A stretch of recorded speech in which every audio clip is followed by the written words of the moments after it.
So the story of my vocation to priesthood, my realising that God was calling me to priesthood, begins really with a man who was dead perhaps 110 years before that began for me, a man called Gladstone, William Ewart Gladstone, who was Prime Minister in this country 4 times in the 19th century. It sounds a bit peculiar, but I was studying him at university in Stirling and came to realise that everything he did,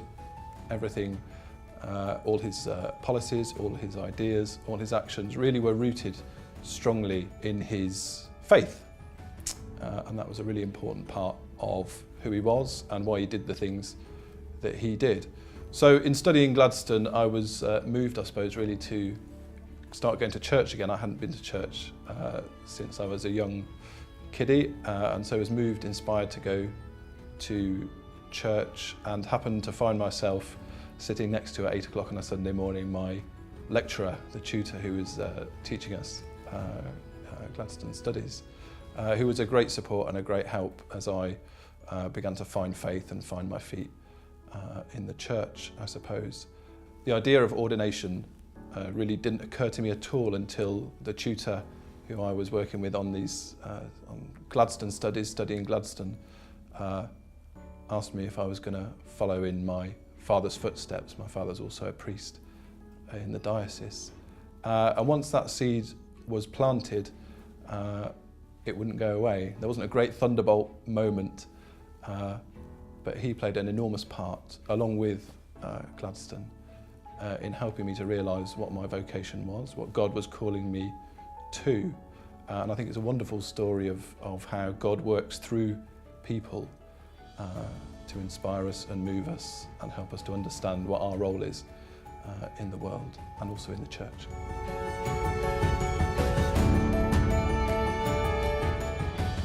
Lots of people are still quite surprised to discover that their priest was once a brewer, but that was my job, that was the career path that I had planned out for myself. It's what I pursued, and it's a job I loved. I would be doing it now, I think, were it not for the fact that God called me into ordained ministry, to the priesthood.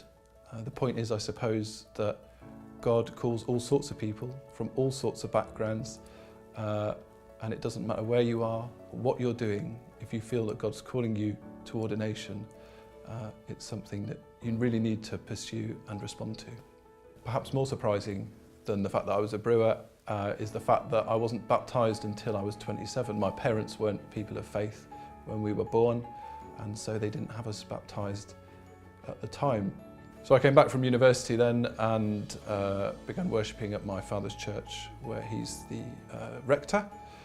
Worked there with him as his church warden, and also in various aspects of church life and the ministry, and that was a real help in helping me to discern my vocation and what it was that God was calling me to. That unbaptised brewer, of course, had absolutely no idea that this would be where he would end up, but God calls us from all sorts of backgrounds, people with all sorts of pasts, all sorts of histories.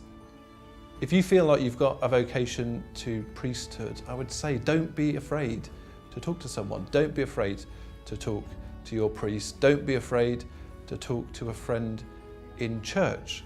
Part of my story really is about how God uses other people to communicate with us, to help us to get to where He wants us to be.